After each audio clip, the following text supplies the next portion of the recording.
ہے وہ تقوی ہے۔ قرآن مجید نے جو معیار عزت قرار دیا ہے وہ نہ کسی بڑے کا بیٹا ہونا، نہ کسی اعلیٰ نسل خاندان سے ہونا، یہ بھی وقار کی علامتیں ہیں، لیکن قرآن مجید نے کہا کہ ان اکرمکم عند اللہ اتقاکم، فرمایا اللہ کے نزدیک اس کی عزت زیادہ ہے جو اللہ سے زیادہ ڈرتا ہے۔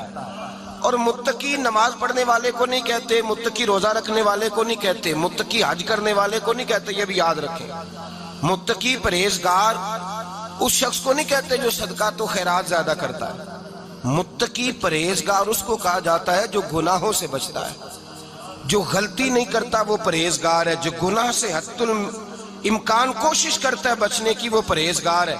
قرآن مجید نے کہا کہ اللہ کی نظر میں اس کی عزت ہے جو زیادہ پرہیزگار ہے، جو اللہ سے زیادہ۔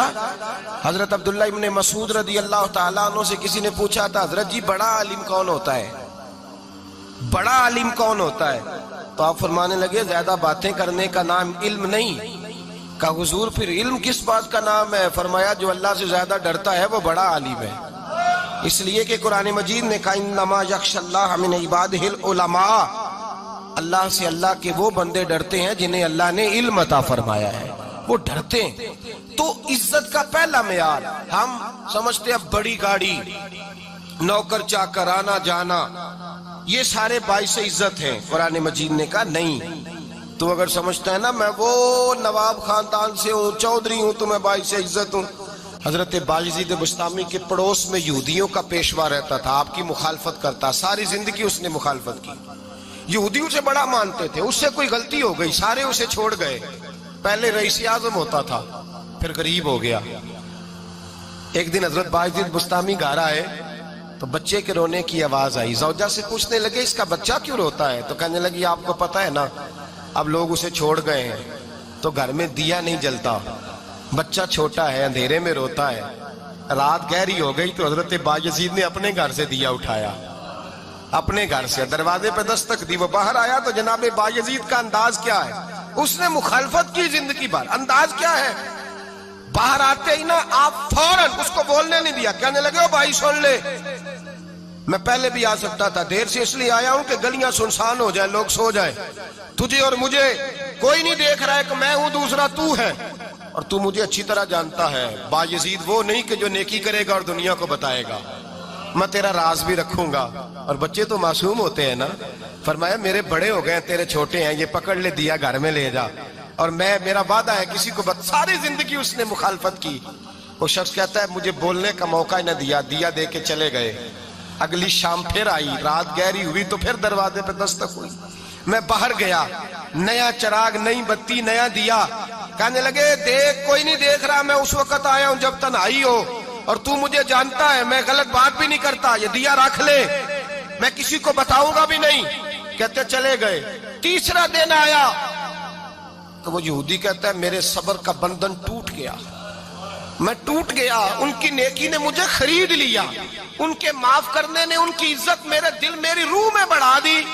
کہتے ہیں جب دروازے پہ دستک دی میں باہر آیا، انہوں نے دیا تھمایا، کہنے لگے دیکھ بھی کوئی نہیں رہا، اور تو مجھے جانتا ہے میں مصطفیٰ کا غلام ہوں، میں جھوٹ بھی نہیں بولتا، میں بتاؤں گا بھی نہیں، تیرا راز رکھوں گا۔ کہتے ہیں انہوں نے دیا تو اس یہودی پیشوا نے شور مچانا شروع کیا، کہنے لگا مسلمانوں باہر نکلو، یہودیوں باہر آؤ، عیسائیوں باہر آؤ۔ شور مچ گیا، لوگ چھتوں پہ چڑھ گئے، کیا ہوا کیا ہوا؟ کہنے لگا یہ بایزید ہے، میں یہودیوں کا پیشوا ہوں، میں نے ساری زندگی جھوٹے الزام لگائے، ساری زندگی اس کو بدنام کرنے کا ہر حربہ استعمال کیا، جو مجھ سے بن سکتا تھا میں نے کیا، پر یہ عجیب شخص ہے، یہ پرسوں بھی مجھے دیا دے گیا ہے، آج بھی دے گیا ہے، کل بھی دے گیا ہے، میں ساری زندگی اسے رلاتا رہا، اور اس نے میرا چھوٹا سا بچہ بھی میرے بچے کا رونا بھی اس سے برداشت نہیں ہوا۔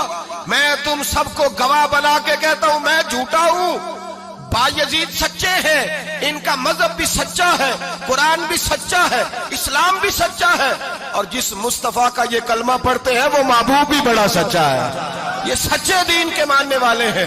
کہنے لگے میں تمہیں گواہ بنا کے مصطفیٰ کا کلمہ پڑھتا ہوں اور تمہیں بتاتا ہوں کہ آؤ سارے در رسول پہ جھک جائے۔ بھائی یاد رکھیں، سمجھیں، غور کریں، عزت درگزر سے، اب اس پر میں زیادہ بات نہیں کر سکتا، عزت درگزر سے ملے گی۔ ایک تو آپ کو عزت عاجزی سے ملے گی، تقوی سے ملے گی، عزت درگزر سے ملے گی، عزت قناعت سے ملے گی، عزت کم بولنے سے ملے گی۔ اور اگر زیادہ عزت لینی ہے اور عزت اتنی لینی ہے کہ چھا جاؤ دنیا میں، اگر چھا جانے کا شوق ہو نا تو پھر رب فرماتا ہے میرے مصطفیٰ کی غلامی کر لو، پھر میرے نبی کے ہو جاؤ۔ قل ان کنتم تحبون اللہ فاتبعونی یحببکم اللہ، فرمایا تم میرے نبی کے ہو جاؤ، دنیا بھی تمہاری اور دنیا بنانے والا خدا بھی تمہارا ہو جائے گا۔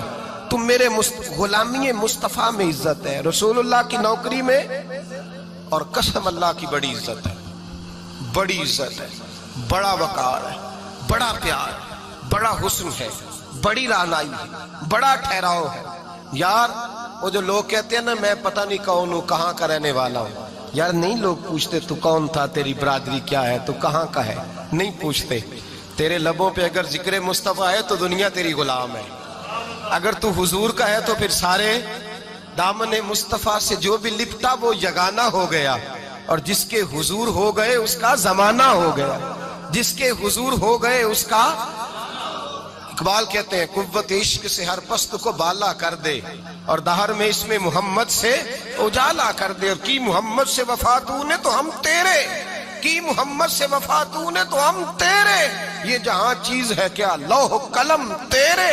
رسول اللہ کی غلامی عزت دیتی ہے، نبی پاک کی نوکری، اللہ کرے آپ بول پڑے آمین کہنا، نبی پاک کی غلامی عزت دے، حضور کی غلامی۔